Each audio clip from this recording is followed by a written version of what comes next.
My own daughter drugged me to steal everything I owned. The woman I raised with my bare hands was slowly killing me from the inside. Today, I'm going to tell you something I never thought I'd have the courage to share. If you also believe that we still have value, even after 60, type 1 in the comments. And please, leave a like and subscribe. Let's show them we're strong together. My name is Evelyn Harper, and I'm 82 years old. Every morning, I wake up in my small Chicago apartment. The same threadbare curtains filtering the pale winter light across my kitchen table. The same chipped porcelain cup sits waiting for my coffee. The one my late husband Robert bought me 43 years ago at a roadside diner in Iowa. Back then, it was white with tiny blue flowers. Now, it's stained with years of mourning rituals, the flowers barely visible, like so many memories that have faded, but never quite disappeared. I used to wake up excited, used to have reasons to smile before my feet even touched the cold hardwood floor. But that was before I discovered the truth about my daughter Lisa, before I learned that the child I sacrificed everything for had been slowly, methodically destroying me. The morning it all unraveled started like any other. I was sitting at that familiar kitchen table, sorting through mail with arthritic fingers that moved slower than they used to. Bills, advertisements, medical appointment reminders, the paper trail of an elderly woman's existence. But then I found it. A bank statement I'd never seen before. An account opened in my name that I had no memory of creating. My hands began to tremble as I stared at the numbers. Withdrawals. Thousands of dollars. Signatures that looked like mine but felt foreign, like someone had traced my handwriting while I wasn't looking. The coffee grew cold in my cup as a terrible understanding began to creep through my chest like ice water in my veins. I called the bank with shaking fingers, my voice barely above a whisper as I asked about the account. The representative was patient but matter-of-fact. "Yes, Mrs. Harper, this account was opened 6 months ago. Your daughter Lisa Harper Mitchell was listed as the co-signer and has power of attorney privileges." Power of attorney. Words I'd never agreed to.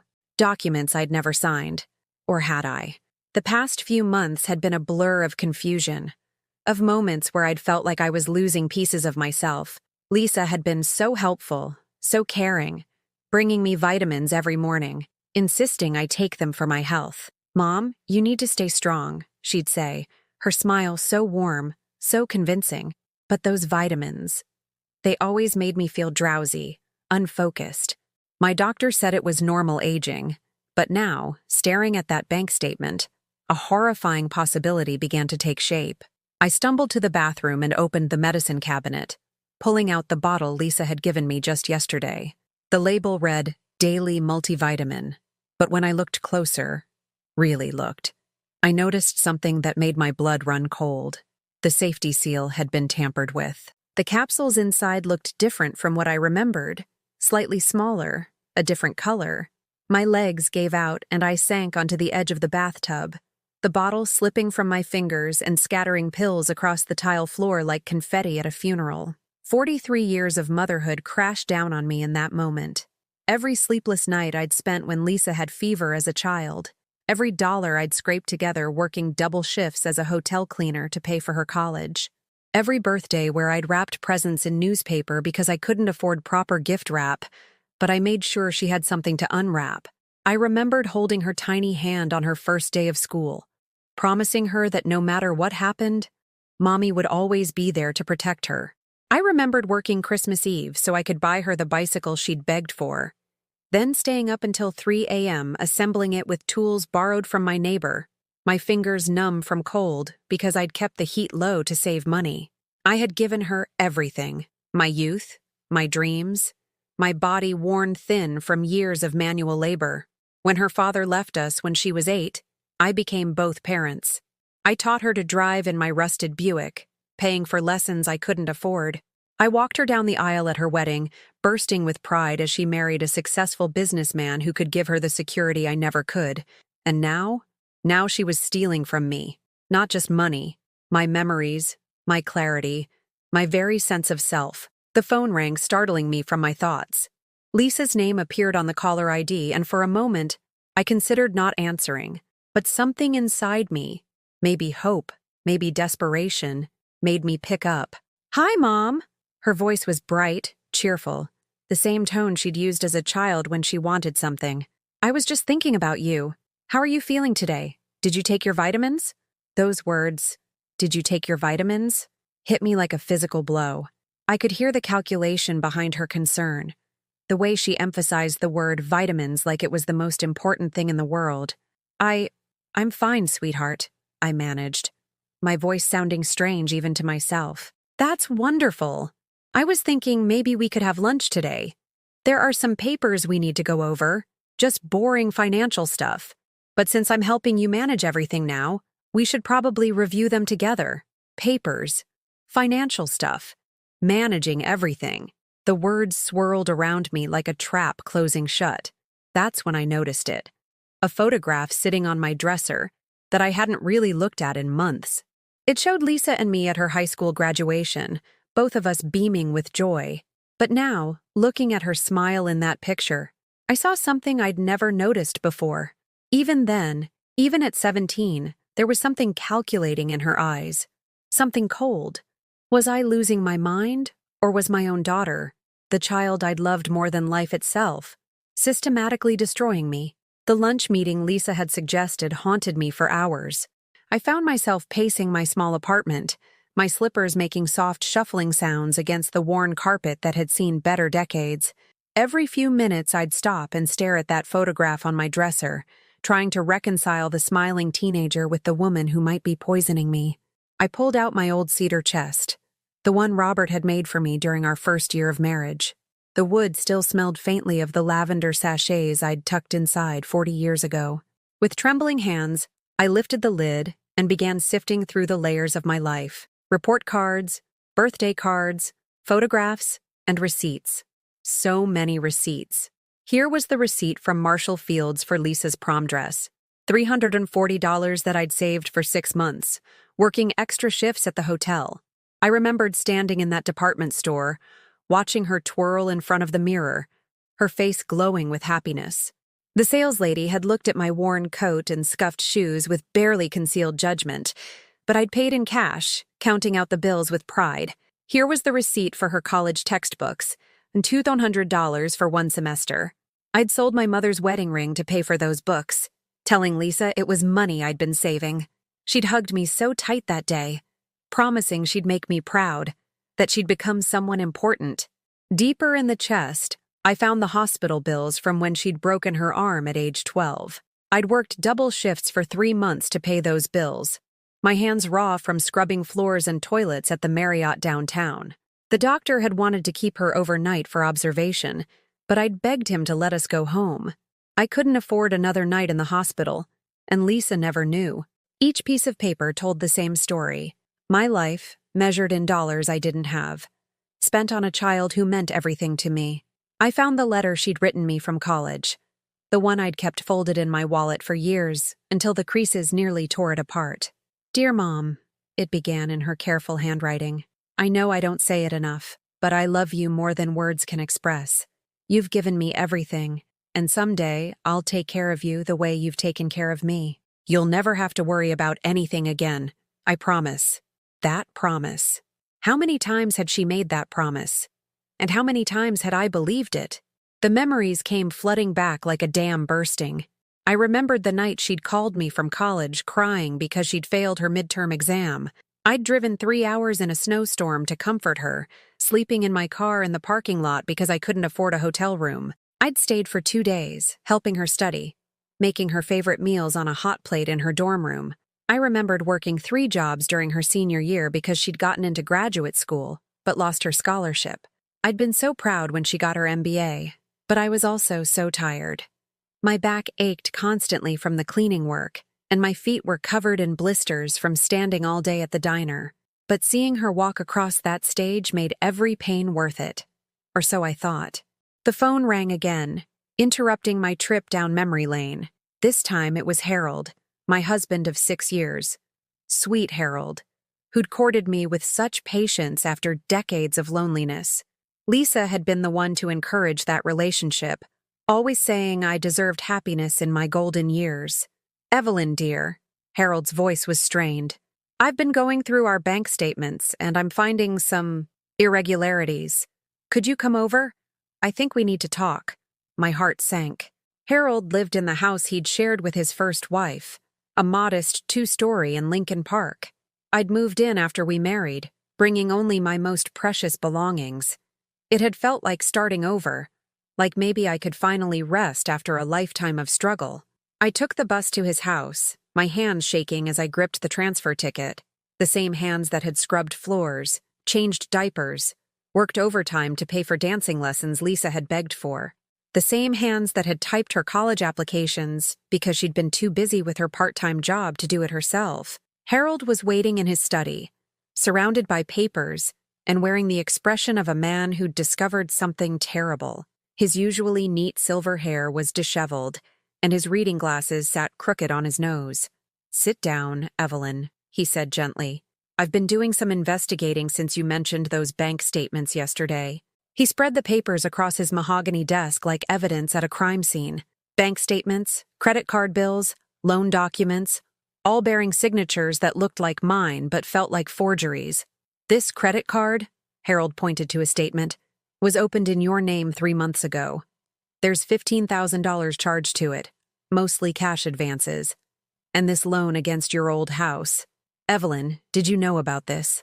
I stared at the documents, my vision blurring with tears. My old house, the little bungalow where I'd raised Lisa, where every room held memories of scraped knees and bedtime stories. I'd sold it to pay for her wedding, but there was still a small mortgage remaining. I don't remember signing these," I whispered. Harold's face grew grave. "There's more. I called the bank, and they said Lisa has been listed as your financial power of attorney for the past 6 months. She's been making decisions on your behalf, authorizing transactions, accessing your accounts." The room began to spin. I gripped the arms of the leather chair, feeling like I might collapse. But I never gave her power of attorney. "Evelyn," Harold said carefully, "do you remember that day in April when Lisa took you to see that lawyer? She said it was for estate planning, to make sure everything was in order for your future." Fragments of memory floated back to me. A lawyer's office, Lisa's hand on my arm, guiding me to sign papers. "Just routine stuff, Mom," she'd said. "Making sure you're protected." I'd been so grateful for her help, so proud that my successful daughter was taking care of me. "She told me I was signing a will," I said, my voice barely above a whisper.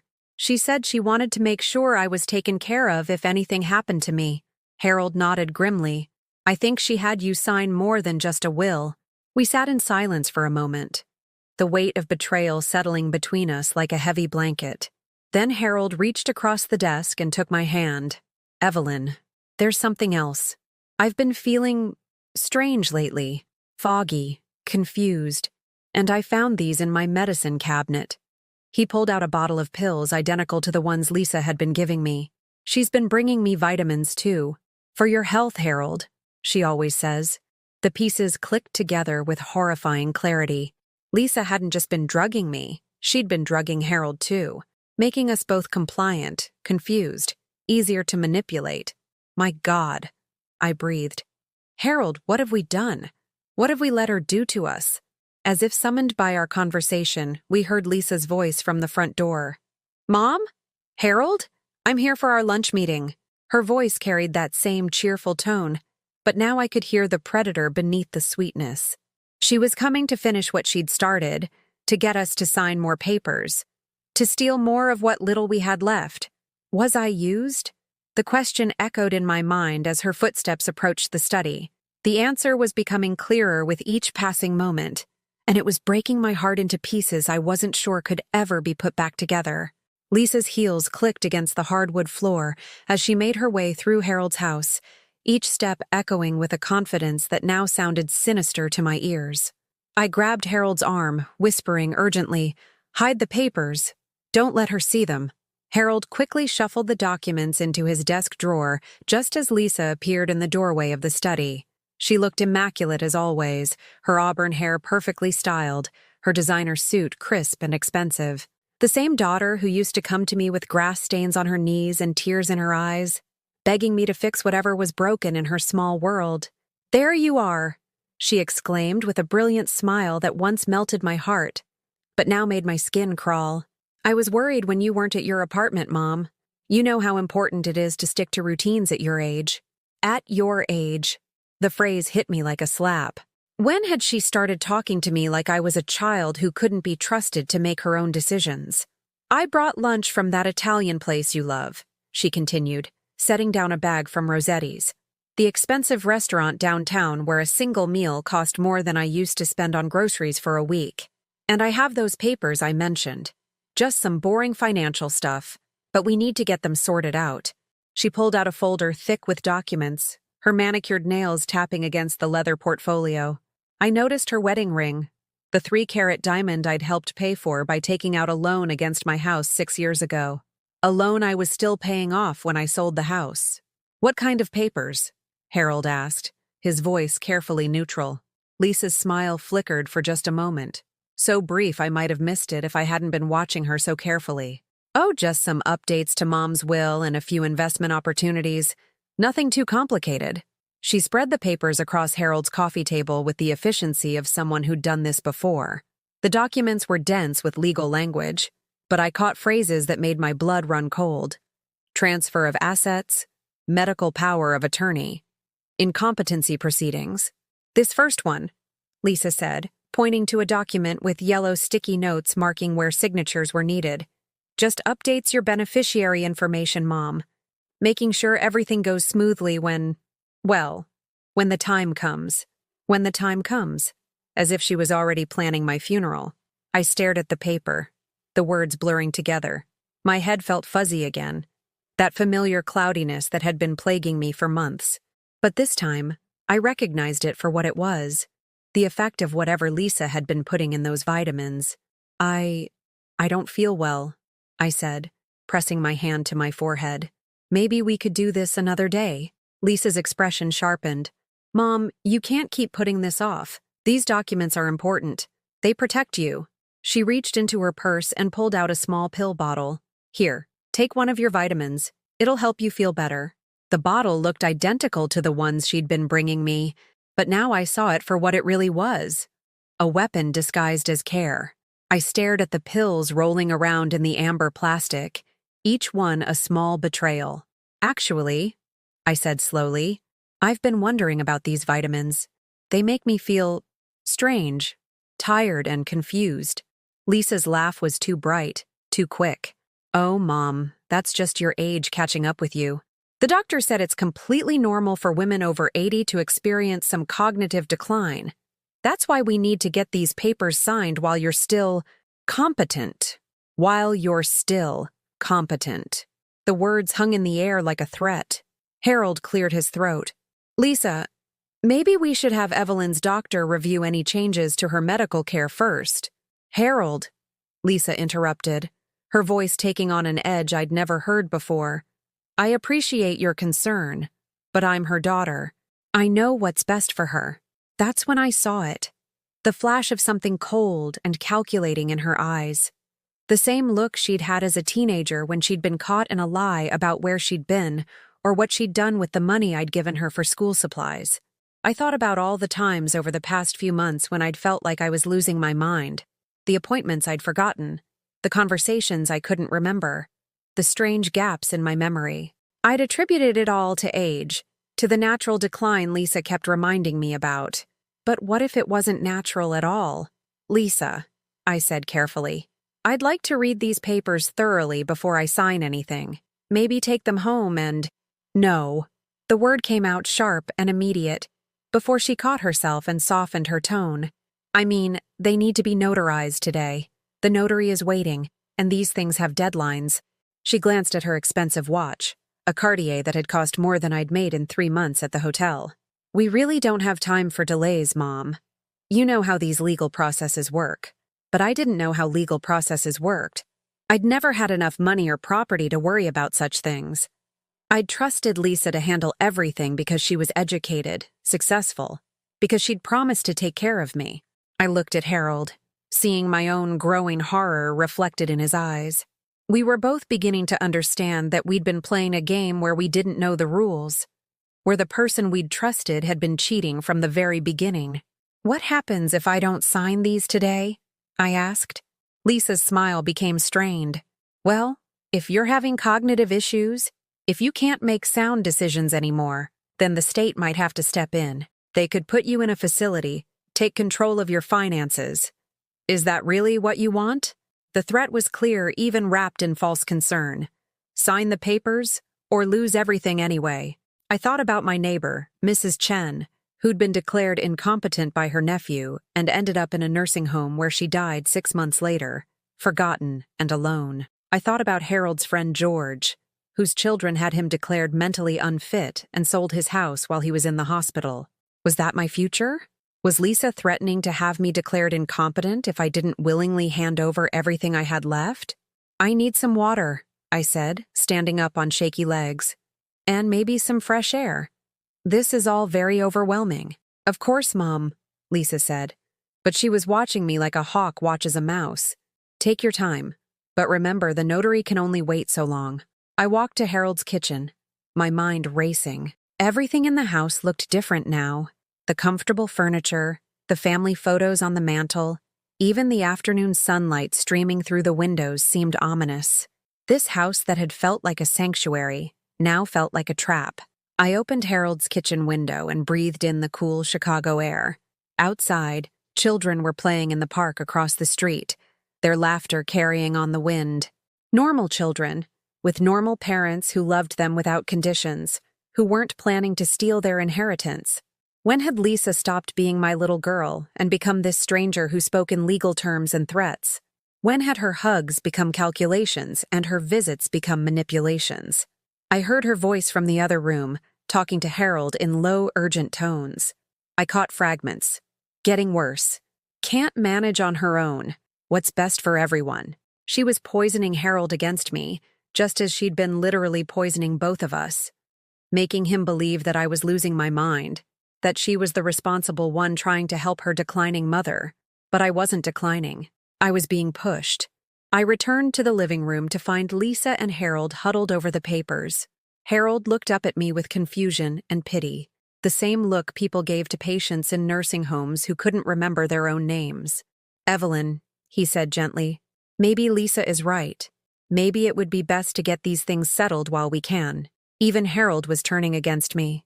The man who'd held my hand through my darkest nights, who'd promised to love and protect me, was being manipulated into believing I was incapable of making my own decisions. I was utterly, completely alone. The silence in Harold's living room felt suffocating. Lisa sat there with her pen poised over the documents, her smile frozen in place like a mask that was starting to slip. Harold kept glancing between us, his confusion evident as he tried to process the undercurrents he couldn't quite understand. I looked at my daughter, really looked at her, and for the first time in decades I saw her clearly. The expensive clothes that cost more than my monthly Social Security check, the designer handbag that could have paid my rent for 3 months, the diamond earrings that sparkled with every movement of her head. Where had all this money come from? Her husband's business was successful, yes, but successful enough for this level of luxury? Mom, Lisa said, her voice taking on that patronizing tone again. You're looking a little pale. Maybe you should take your vitamin and then we can finish up here. She held out the pill bottle again, shaking it slightly so the pills rattled like dice in a cup. The sound made my stomach turn. No, I said quietly. The word hung in the air like a gunshot. Lisa's eyebrows raised, and her smile became strained. What do you mean, no? I mean, no, I don't want to take the vitamin right now. And no, I don't want to sign these papers today. Lisa's laugh was sharp, artificial. Mom, you're being silly. You need your vitamins. The doctor said, What doctor? I interrupted, my voice growing stronger. What doctor specifically told you I needed these vitamins? Because I don't remember any doctor prescribing them. For the first time in months, maybe years, I saw uncertainty flicker across Lisa's face. She glanced at Harold, then back at me, calculating. Dr. Morrison, of course. Your primary care physician. You must have forgotten. I haven't seen Dr. Morrison in 6 months, I said. And when I did see him, he told me I was in remarkably good health for my age. Lisa's composure cracked just a fraction. Well, maybe it was Dr. Patterson, your cardiologist. You see so many doctors, Mom. It's hard to keep track at your age. There it was again, at your age. The constant reminder that I was old, forgetful, unreliable. But I wasn't forgetful about everything. I remembered every bill I'd paid for her education. I remembered every sacrifice I'd made, every dream I'd given up. I remembered the promises she'd made to take care of me, to never let me want for anything. "Harold," I said, turning to my husband, "would you please call Dr. Morrison's office? I'd like to ask him about these vitamins." "Mom, that's really not necessary," Lisa started. "It's very necessary," I said firmly. "If these vitamins are so important for my health, then my doctor should have a record of prescribing them." Harold reached for his phone, but Lisa quickly stood up. "You know what? Maybe we should take a break. Mom, you seem agitated. Maybe you should lie down for a while." "I'm not agitated," I said, standing as well. "I'm thinking clearly for the first time in months." And I was. It was as if a fog was lifting from my mind, and I could see the manipulation tactics Lisa had been using, the constant references to my age, the subtle implications that I couldn't be trusted to make decisions, the way she'd isolated me from anyone who might question what was happening. "Lisa," I said, my voice steady despite the earthquake happening in my chest. "I want you to leave." Her mouth fell open. "What?" "I want you to leave Harold's house. Now. And I want you to take these papers with you." "Mom, you don't know what you're saying. You're confused." "I'm not confused." The words came out louder than I intended, but I didn't care. "I know exactly what's happening here. You've been drugging me, stealing from me, and trying to get me to sign away everything I have left." Lisa's mask finally fell completely. Her face hardened, and I saw the cold calculation she'd been hiding behind her loving daughter act. "You're being ridiculous," she said, her voice losing all pretense of warmth. "You're an 82-year-old woman with obvious signs of dementia. No one is going to believe these paranoid fantasies." The cruelty in her voice was like a physical blow. This was my daughter, the child I'd rocked to sleep, the teenager I'd stayed up with when she had nightmares, the young woman who'd cried in my arms when her first boyfriend broke her heart. Harold was staring at both of us in shock. "Lisa, surely you don't mean—" "I mean exactly what I said," Lisa snapped. "Look at her, Harold. She's obviously not thinking clearly. She needs help, whether she wants it or not." "What kind of help?" I asked, though I was afraid I already knew the answer. Lisa's smile returned, but now it was predatory. "The kind of help that ensures you don't hurt yourself or make any more poor decisions. There are facilities that specialize in caring for people with your condition." The threat was clear. Sign the papers, or end up in a nursing home where she could control every aspect of my life. I thought about all the times she'd visited me over the past few months, always bringing those vitamins, always asking me to sign just one more paper for my own good. I thought about how tired and confused I'd been feeling, how many important decisions I'd let her make for me because I trusted her. I thought about the home health aide she'd hired for me last month, a woman who barely spoke English and who I'd caught going through my personal papers. When I'd complained, Lisa had said I was being paranoid and suspicious, that this was another sign of my declining mental state. Everything had been part of her plan. Every kindness had been calculated. Every gesture of love had been manipulation. "You want to put me away," I said, the words barely above a whisper. "I want to take care of you, Mom, the way you took care of me." But that wasn't true. I had taken care of her with love, with sacrifice, with the genuine desire to see her happy and successful. What she was doing to me wasn't care. It was theft, disguised as kindness. I walked to Harold's front window and looked out at the neighborhood where I'd hoped to spend my final years in peace. Normal people were going about their normal lives, walking dogs, tending gardens, chatting with neighbors over fences. None of them were being systematically betrayed by the people they loved most. "The house," I said suddenly, turning back to Lisa. "My old house that I sold to pay for your wedding. There was still a small mortgage on it. Someone took out a loan against that remaining equity." Lisa's face went pale. "I don't know what you're talking about." "Yes, you do. You forged my signature and borrowed against a house I no longer owned." "That's fraud, Lisa. That's a felony." Harold was looking back and forth between us like he was watching a tennis match, trying to follow the accusations flying across his living room. "You can't prove anything," Lisa said, but her voice had lost its confidence. "Maybe not," I admitted, "but I can try. I can go to the police, to a lawyer, to anyone who will listen.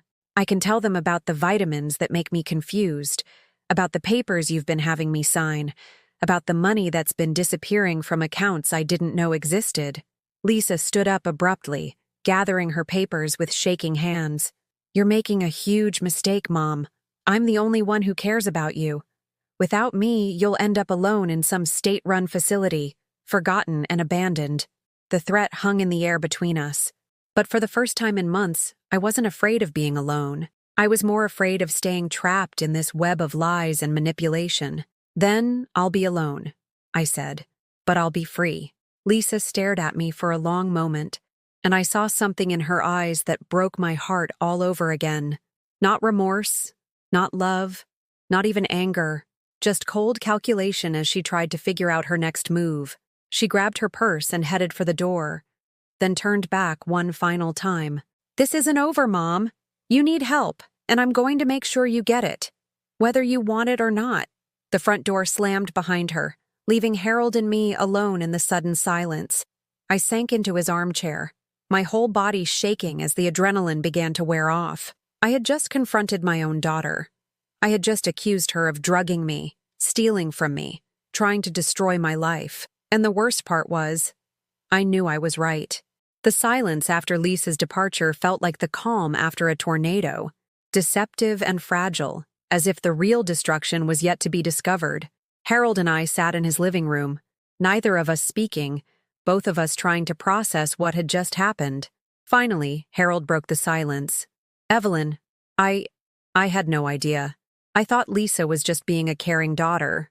I looked at this man who'd been my companion for 6 years, who'd promised to stand by me through whatever came. His face was pale, his hands trembling slightly as he poured himself a glass of water from the pitcher on his side table. "Harold," I said carefully, "those vitamins she's been bringing you, how long have you been taking them?" He paused, the glass halfway to his lips. "About 4 months, I think. Ever since I mentioned having trouble sleeping. She said they were natural supplements that would help with sleep and memory." 4 months. The same time frame when I'd started feeling confused and foggy. The same period when financial documents had begun appearing with my forged signature. "Have you felt different since you started taking them?" Harold set down his glass and looked at me with growing alarm. "Now that you mention it, yes. I've been having trouble concentrating, forgetting appointments. My doctor ran some tests last month because I was concerned about dementia. What did the tests show? Nothing conclusive. He said it could be normal aging, but..." Harold's voice trailed off as the implications hit him. "Dear God, Evelyn, do you think she's been drugging both of us?" I nodded, feeling sick to my stomach. "I think she's been making us compliant, confused, easy to manipulate." Harold stood up abruptly and walked to his kitchen. I heard him rummaging through cabinets, then the sound of running water. He returned with his hands full of pill bottles, all the vitamins and supplements Lisa had been providing. "I'm flushing them all," he said grimly. "Every single one." We spent the next hour going through Harold's house, collecting every pill, every supplement, every medication that Lisa had provided. The bathroom sink became a graveyard for her deception as we watched months of systematic poisoning swirl down the drain. That night, for the first time in months, I slept without taking any of Lisa's vitamins. I woke up the next morning feeling more alert than I had in weeks. The fog that had been clouding my thoughts was beginning to lift, and with clarity came a terrible understanding of just how thorough Lisa's manipulation had been. I decided to visit my bank, the real one, not the accounts Lisa had opened without my knowledge. I needed to understand the full extent of what she'd done. Margaret Sullivan had been my banker for over 15 years.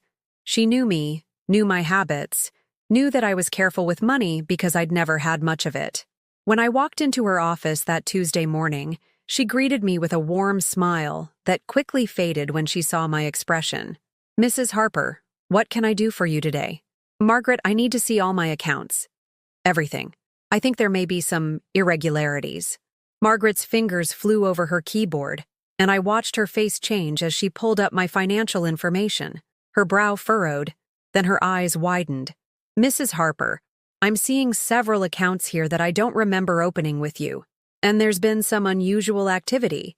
She turned her monitor toward me, and I felt my heart sink. Accounts I'd never heard of, withdrawals I'd never authorized, transfers to accounts belonging to Lisa Harper Mitchell.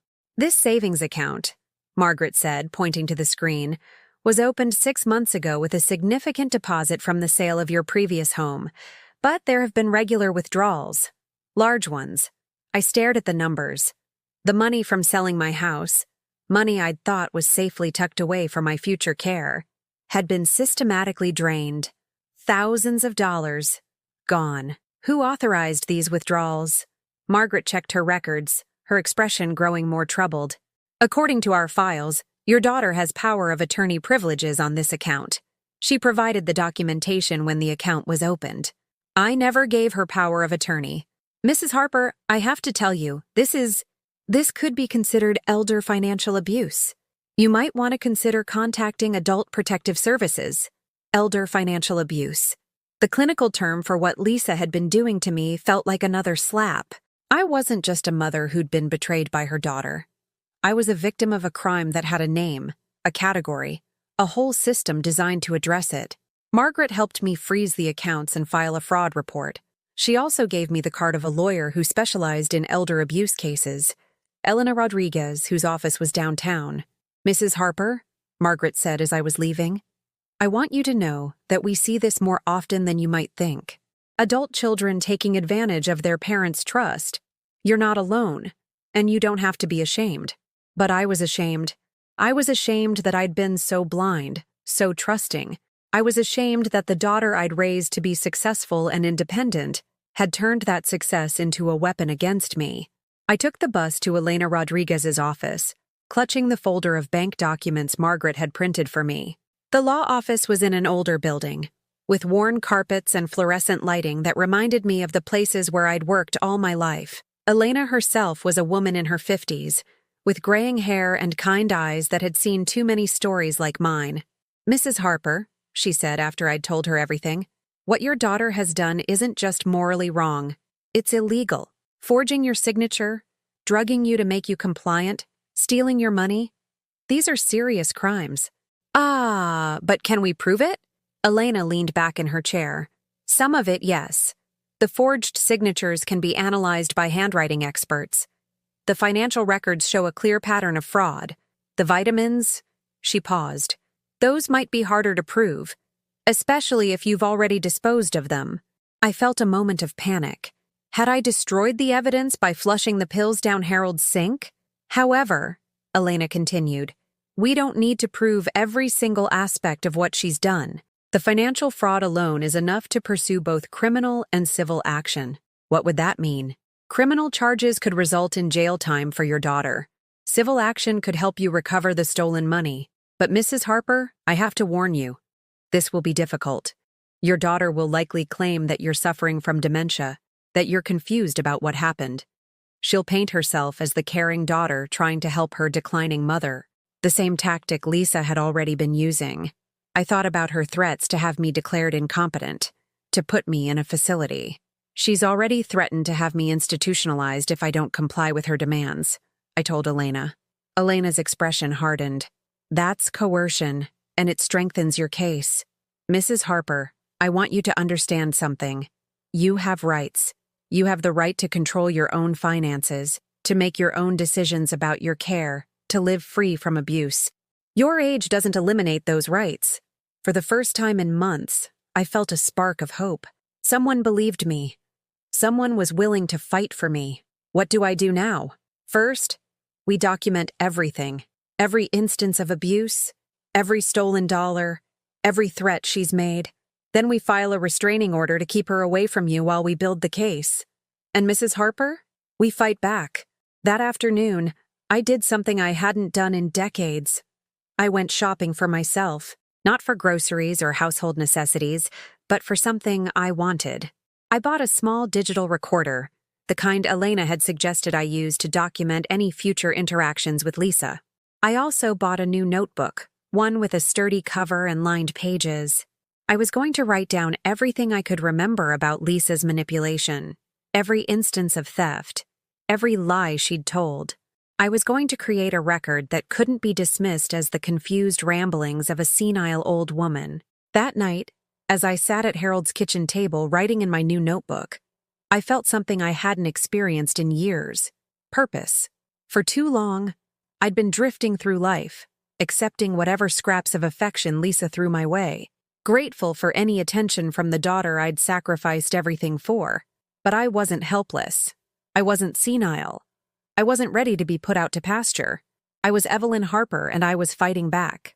The phone rang at nearly midnight, startling both Harold and me from sleep.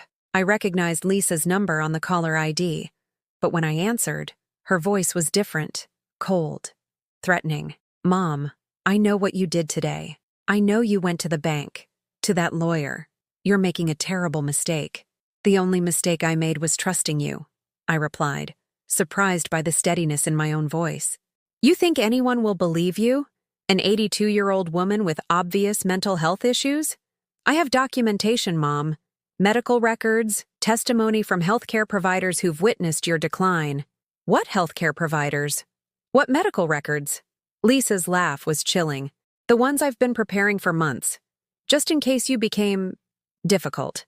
The line went dead, and I stared at the phone in my hand. Lisa had been planning this for months.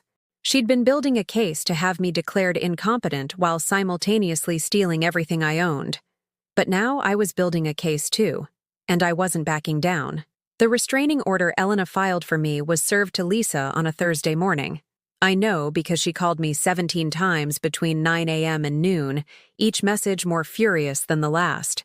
Harold and I listened to them together, his face growing paler with each venomous voicemail. "You ungrateful old woman," Lisa's voice crackled through the phone's speaker. "After everything I've done for you, you're going to regret this." Elena had warned me that Lisa would escalate once she felt cornered, but hearing the naked hatred in my daughter's voice still shocked me. This wasn't the little girl who used to crawl into my bed during thunderstorms. Wasn't the teenager who'd hugged me when I got home from my second job at midnight. This was a stranger wearing my daughter's face. 2 days later, Lisa violated the restraining order. She showed up at Harold's house at 7 in the morning, pounding on the door and shouting about how I was destroying the family. Harold called the police while I hid in the bedroom, my hands shaking as I listened to my daughter's rage through the walls. "She's sick," Lisa screamed at the officers who came to arrest her. "She has dementia. I'm trying to help her and she's turned against me." Even as they put handcuffs on her wrists, she kept shouting about my mental state, about how I needed care, about how she was the victim in all this. The performance was so convincing that I saw one of the younger officers look uncertain, glancing toward the house as if wondering whether the crazy old lady inside was the real problem. But Elena had prepared for this. She'd documented everything, including medical records showing that I was of sound mind. When Lisa's lawyer tried to paint me as a confused elderly woman, Elena presented bank statements showing systematic theft, handwriting analysis proving forgery, and testimony from Margaret at the bank about the suspicious account activity. The preliminary hearing was held in a sterile courtroom that smelled of industrial cleaner and old wood. I sat in the front row behind Elena, wearing the best dress I owned, a navy blue one I'd bought for Harold's and my wedding. My hands were folded in my lap, but underneath the calm exterior, my heart was racing. Lisa sat across the aisle with her attorney, a sharp-suited man who'd probably cost more than I'd made in a year. She looked every inch the successful businesswoman in her tailored suit and pearl necklace. To anyone who didn't know the truth, she would appear to be the responsible daughter dealing with a difficult parent. But appearances could lie. Elena stood up to address the judge, her voice calm and professional. "Your Honor, this case represents a systematic campaign of elder abuse perpetrated by the defendant against her own mother. Over the course of 6 months, Ms. Harper Mitchell forged her mother's signature on legal and financial documents, opened accounts without authorization, and stole approximately $67,000 from Mrs. Harper's savings. $67,000. Hearing the number spoken aloud in that courtroom made it real in a way that looking at bank statements hadn't. That was money I'd saved over decades, money I'd scraped together from tips and overtime pay, money I'd planned to use for my care in my final years. Lisa's attorney stood up to respond. Your Honor, my client is a devoted daughter who has been trying to help her elderly mother manage her affairs. Mrs. Harper has been showing signs of cognitive decline, and Ms. Harper Mitchell has been acting in what she believed to be her mother's best interests. The same tired excuse. I was old, therefore I was incompetent. I was confused, therefore anything I said was unreliable. But Elena was ready for this too. She called Dr. Morrison to testify about my mental competency, presented the results of cognitive tests I'd taken just the week before, and showed the judge documentation of my independent living and financial management before Lisa's interference began. The judge, a stern woman in her 60s who looked like she'd heard every sob story and seen every scam, listened carefully to both sides. When it was time for me to testify, Elena helped me to the witness stand. Mrs. Harper, she said gently, can you tell the court about your relationship with your daughter? I looked across the courtroom at Lisa, who was staring at me with cold fury. For a moment, I saw not the woman who'd tried to destroy me, but the little girl I'd raised, the child who'd been afraid of the dark, who'd needed me to check under her bed for monsters. I'd never imagined that the real monster would be her. I loved her more than my own life, I said, my voice barely above a whisper. Everything I did, every sacrifice I made was for her. I worked 3 jobs to put her through college. I sold my mother's jewelry to pay for her wedding. I gave her everything I had, and I thought she loved me too. When did you first realize something was wrong? I told the court about the bank statements, the forged signatures, the vitamins that made me confused and compliant. I described Lisa's threats to have me institutionalized, her systematic isolation of me from anyone who might question what was happening. With each word, I watched Lisa's facade crumble a little more. Her lawyer kept objecting, claiming I was confused, making things up, but the evidence was overwhelming. Elena presented the handwriting analysis showing that Lisa had forged my signature on dozens of documents. She showed the court records of the credit cards opened in my name, the loans taken against my former home, the systematic draining of my savings accounts. But the most damning evidence was the recording Elena had helped me make the week before. Lisa had called me one final time, thinking she could intimidate me into dropping the charges. But this time, I was ready. I had my small digital recorder running, and I'd goaded her into admitting what she'd done. You can't prove anything, Mom, Lisa's voice played through the courtroom speakers. And even if you could, who's going to believe an old woman with dementia over her successful daughter? I don't have dementia, Lisa. You do now. I have medical records that say so. Records that show you're incompetent, that you need care, that you're a danger to yourself. What medical records? I haven't seen a doctor who would diagnose me with dementia. Lisa's laugh on the recording was chilling. Mom, you don't understand how this works. I've been paying a doctor to document your decline. Paying him well. By the time I'm done, you'll be declared incompetent whether you are or not. The courtroom was silent as the recording played. Even Lisa's expensive attorney looked stunned. On the recording, my daughter had just confessed to bribing a doctor to falsify medical records. I worked so hard to set this up perfectly, Lisa's voice continued. The power of attorney documents, the medical evidence, even getting you married to Harold so I could control both of your finances. Did you really think I'd let you live in poverty when you could be useful to me instead? Harold gasped audibly. Lisa had orchestrated our entire relationship, had pushed us together not out of love, but as part of her scheme to control our combined assets. You orchestrated my marriage? I heard my own voice on the recording, shaking with hurt and disbelief. Of course I did. Harold was lonely, you were lonely, and together you had more money than either of you did separately. It was perfect until you started getting suspicious. The judge's expression had grown stonier with each word. When the recording ended, the courtroom remained silent for a long moment. Ms. Harper Mitchell, the judge said finally, you are charged with elder abuse, fraud, forgery, and conspiracy. Given the evidence presented today, including your own recorded confession, I am denying bail and remanding you to custody pending trial. Lisa's mouth fell open. Your Honor, I'm a respected businesswoman with ties to the community. I'm not a flight risk. You are a predator who systematically abused your own mother for financial gain.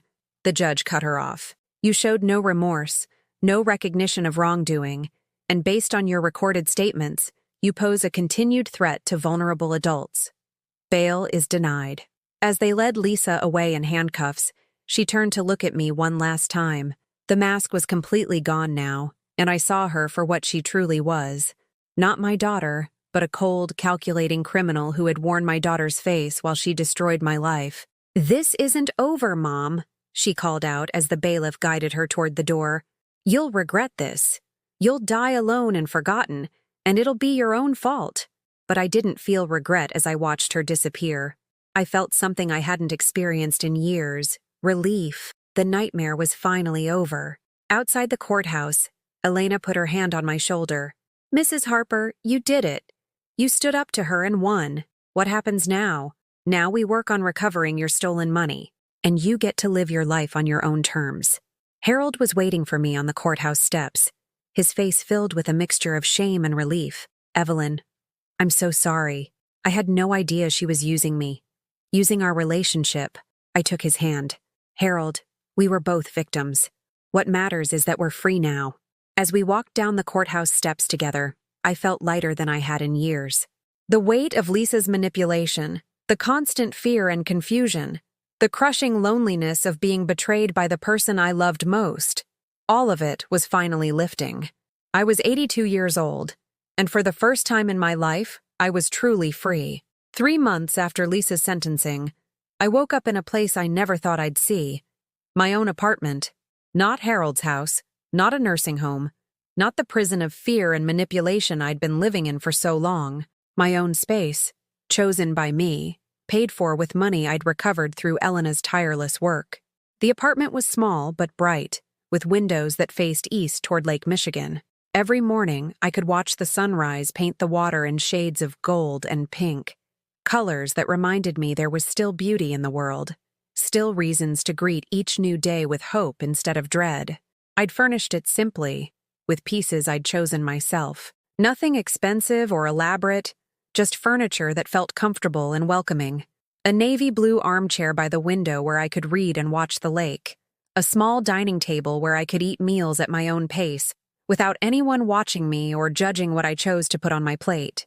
A bed with soft white sheets that I could sleep in without fear of being woken by threatening phone calls or manipulative visitors. For the first time in my adult life, I was living entirely for myself. The transformation hadn't happened overnight. Those first weeks after the trial had been difficult, filled with a strange mixture of relief and grief. I was mourning not just the daughter I'd lost, but the daughter I'd thought I had. The Lisa who had existed in my heart, loving, grateful, protective, had been an illusion. Coming to terms with that reality had been almost as painful as discovering her betrayal in the first place. Elena had helped me understand that this was normal, that victims of family abuse often grieved for the relationship they'd thought they had. You're not mourning the person who hurt you, she'd explained. You're mourning the person you believed in, the daughter you loved. That grief is valid and necessary. I'd started seeing a therapist, Dr. Sarah Chen, a woman in her 40s who specialized in elder abuse recovery. At first, I'd been skeptical. What could talking about my problems possibly accomplish? But Dr. Chen had helped me see patterns I'd never recognized before, ways that Lisa had been manipulating me for years, long before the overt financial abuse began. Abusers rarely start with the big crimes, Dr. Chen had explained during one of our sessions. They begin by training their victims to accept smaller boundary violations, smaller disrespects. They condition you to prioritize their needs over your own until you forget you have the right to say no. I thought about all the times Lisa had dismissed my concerns with phrases like, "at your age," or "you don't understand." All the times she'd made me feel foolish for questioning her judgment. All the times she'd made me feel like I should be grateful for whatever scraps of attention she threw my way. I'd been trained to be the perfect victim, but I wasn't a victim anymore. The day I decided to take my first real vacation in 30 years, I called Harold to tell him about my plans. We'd maintained our friendship after everything that happened, though we'd both agreed that our marriage had been built on Lisa's manipulation rather than genuine compatibility. We'd gotten a quiet divorce, but we still cared for each other as friends who'd survived a shared trauma. "You're going where?" Harold asked, his voice filled with delighted surprise. "Santa Fe," I repeated. "I've always wanted to see the desert, to visit those art galleries and adobe buildings. I found a seniors tour group that specializes in cultural trips. For decades, I'd dreamed of traveling but never had the money or the freedom. When Lisa was young, every spare dollar went to her needs. After she was grown, I'd still lived like I was poor out of habit, saving every penny just in case. Well, the just in case had happened. My daughter had stolen most of my savings. But Elena had recovered a significant portion of the money, and I'd received a settlement from the doctor Lisa had bribed to falsify my medical records. For the first time in my life, I had enough money to do something purely for my own enjoyment. "That sounds wonderful, Evelyn," Harold said warmly. "You deserve every moment of happiness you can find." The trip to Santa Fe was a revelation. I'd expected to feel nervous traveling alone, but instead I felt liberated. No one was watching me, judging my choices, or making me feel like I was being a burden. I could wake up when I wanted, eat what I wanted, spend as much time as I wanted looking at paintings that spoke to my soul. On the third day of the trip, I visited a small gallery featuring local artists. One painting in particular caught my attention. A landscape showing a gnarled tree growing out of seemingly barren rock, its branches reaching toward a brilliant blue sky. The title card read, "Resilience" by Maria Santos, a local artist who'd started painting at age 75 after her husband's death. "Beautiful, isn't it?" said a voice behind me. I turned to see a woman about my age, with silver hair and kind eyes.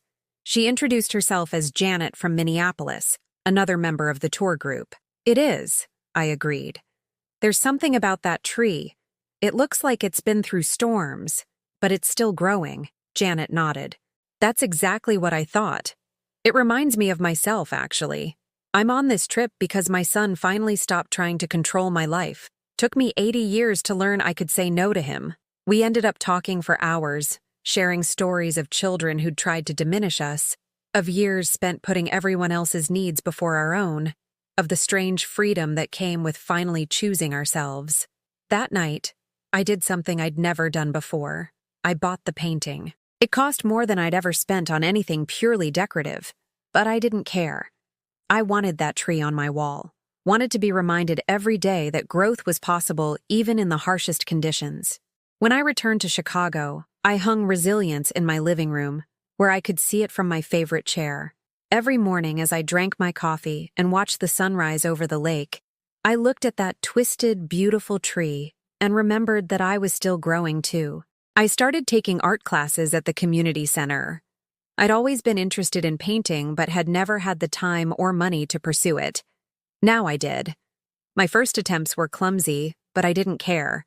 The feel of the brush in my hand, the way colors mixed and flowed on the canvas, the absolute focus required to translate what I saw onto paper. It was meditative, healing. My teacher, a retired art professor named David, was endlessly patient with his group of senior students. "Art isn't about creating masterpieces," he told us during one session.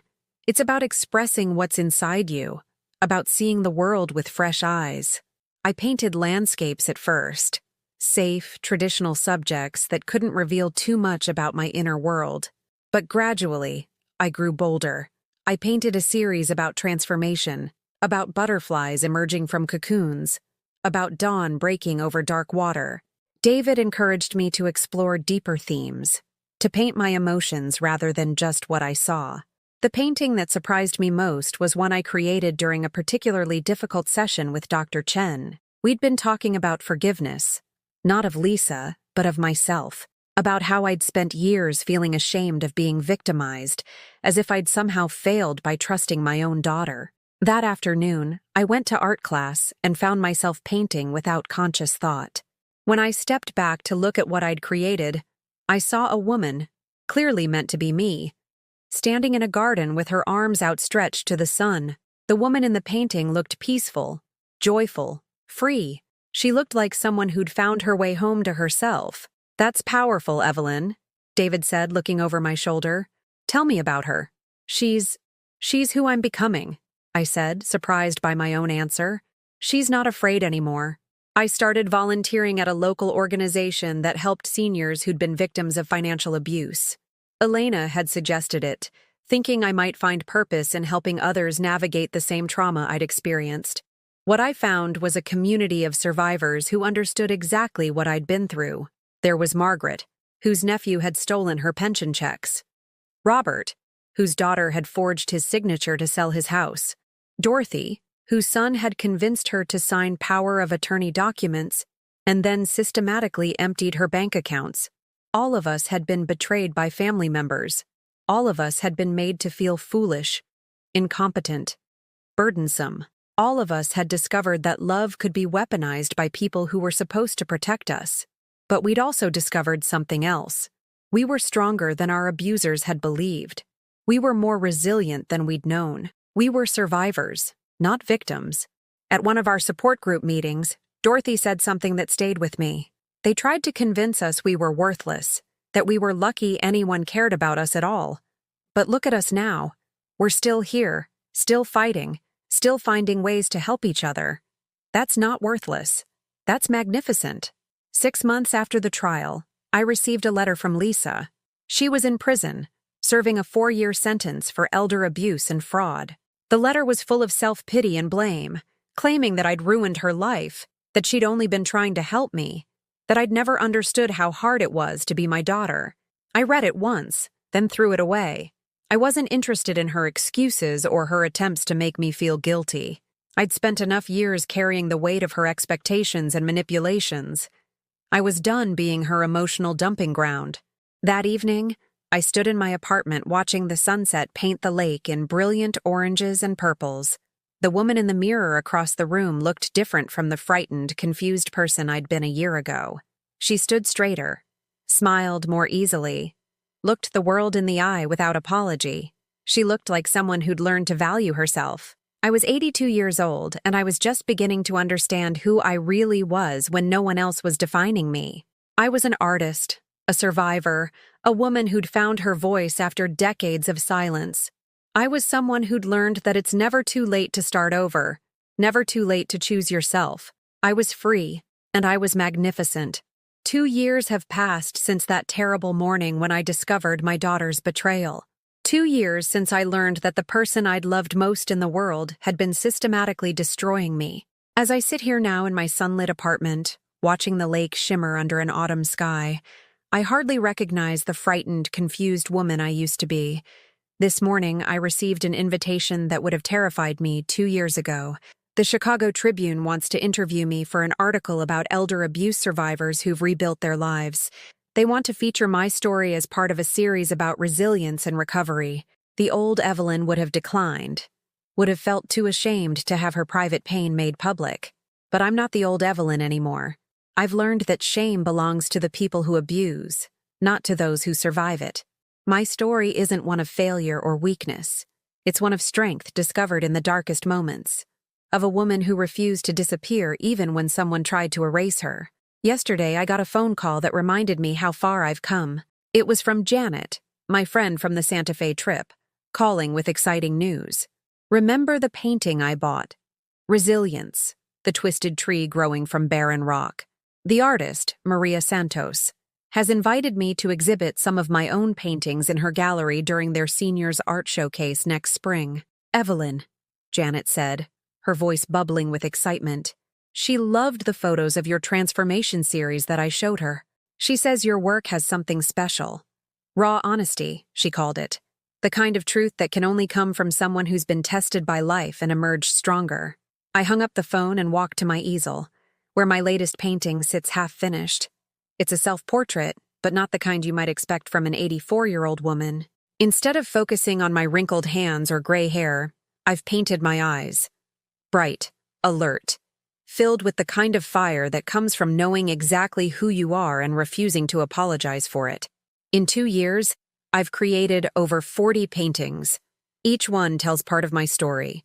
The darkness I escaped, the light I found, the woman I became when I finally stopped trying to be who others wanted me to be. My apartment has become a gallery of my own transformation, each canvas a milestone on the journey from victim to survivor to something I never thought I'd be, victorious. The support group I help facilitate now has 23 members. We meet every Thursday in the community center, and every week I watch new faces arrive. Scared, ashamed, broken people who believe their abusers' lies about their worthlessness. I see myself as I was 2 years ago in their downcast eyes and trembling hands. Last week, a new member joined us. Her name is Patricia, and she's 76 years old. Her grandson had been stealing her Social Security checks, gaslighting her into believing she was losing her memory, threatening to put her in a nursing home if she caused trouble. She'd been living on crackers and water for weeks because she was afraid to access her own bank account. "I feel so stupid," Patricia whispered during her first meeting. "How could I let this happen? How could I not see what he was doing?" I recognized those words, that self-blame. I'd spoken them myself in Dr. Chen's office, in Elena's law office, in this very room during my first support group meeting. "Patricia," I said gently, "you're not stupid. You're loving. The people who hurt us count on our love. They weaponize it against us. But love isn't weakness. It's strength. And now you're going to learn to direct that strength toward protecting yourself." I watched her face change as she absorbed those words, saw a tiny spark of hope kindle in her eyes. That's what I live for now. Those moments when someone realizes they don't have to accept abuse, that they have value, that it's never too late to fight back.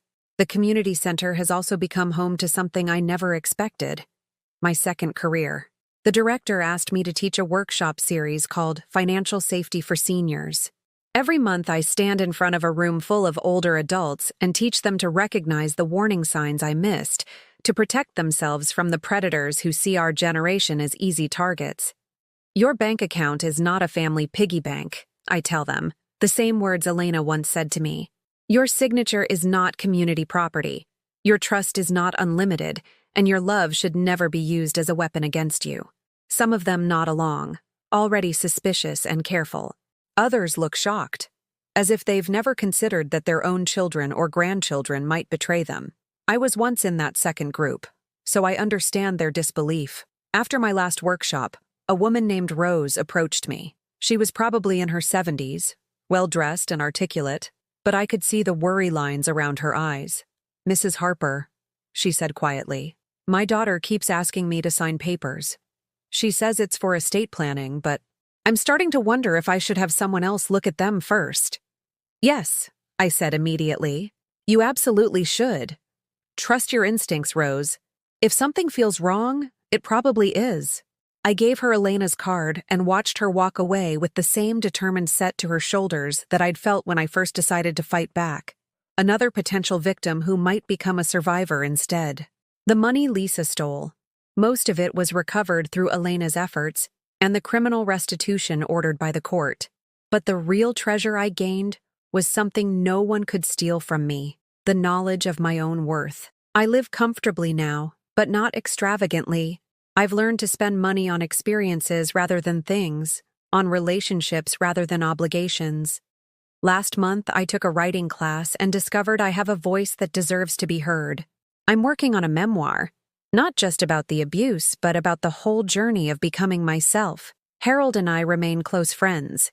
He's found love again with a kind widow named Eleanor, and I couldn't be happier for him. We have dinner together once a month, and we've both agreed that our shared trauma taught us something valuable. Real love doesn't manipulate or control. It supports and celebrates. The hardest question people ask me is whether I miss Lisa, whether I wish things could have been different between us. The answer is complicated. I miss the daughter I thought I had, the relationship I believed we shared, but I don't miss the walking on eggshells, the constant guilt, the feeling that I was never good enough to deserve her love. I've learned that some relationships are poisonous, especially, when they involve family. Blood doesn't automatically create love, and sharing DNA doesn't give someone the right to destroy you. Sometimes the most loving thing you can do for yourself is to walk away from people who only see you as useful rather than valuable. Lisa was released from prison 6 months ago. She hasn't contacted me, and I hope she never does. According to Elena, she moved to another state with her husband, who apparently stood by her throughout the trial and imprisonment. I hope she's learned something from her consequences, but I don't need to know. Her journey is no longer my responsibility. My journey is my own now, and it's beautiful. This morning, I'm preparing for something that would have been unimaginable 2 years ago. I'm hosting Thanksgiving dinner. Not because I have to, not because someone demanded it or made me feel guilty, but because I want to. Janet is flying in from Minneapolis. Harold and Eleanor will be here. Dr. Chen and her partner are coming. We've become friends outside of our professional relationship. Several members of my support group who don't have family nearby will join us. It will be a table full of chosen family, people who see me as I truly am and celebrate that person. We'll share stories, laugh until our sides hurt, and create new traditions that have nothing to do with obligation and everything to do with joy. As I prepare the menu, I'm struck by a memory. All those years of cooking elaborate meals for Lisa's visits, desperate to please her, walking on eggshells to avoid her criticism.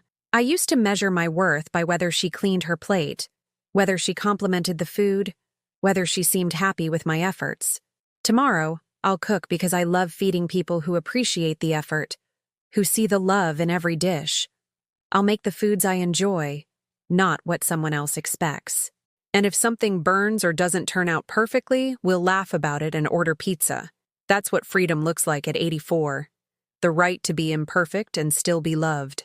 3 weeks ago, I did something that surprised even me. I started dating. His name is Frank, he's 78, and we met at the art supply store. He was buying watercolors for his grandson. I was picking up canvas for my next painting. We started talking about art, then about life, and before I knew it, we were having coffee together. Frank is nothing like Robert was, nothing like Harold. He's funny and irreverent, tells terrible jokes, and laughs at his own stories. He treats me like I'm fascinating rather than fragile, like I'm an adventure rather than a burden. When I told him about Lisa, about everything that happened, he didn't try to fix me or pity me. He just said, "What a strong woman you must be to have survived all that and still be willing to trust again." Trust again. I hadn't realized that's what I was doing until he said it. But yes, I am learning to trust again. Carefully, wisely, but genuinely. I'm learning that my ability to love wasn't destroyed by Lisa's betrayal. It was just redirected toward people who deserve it. As I finish writing this story, the sun is setting over Lake Michigan, painting the sky in shades of pink and gold that no photograph could capture. 2 years ago, I might have watched this sunset and thought about endings, about life winding down, about dreams that would never come true, about the limited time I had left. Now I watch it and think about beginnings.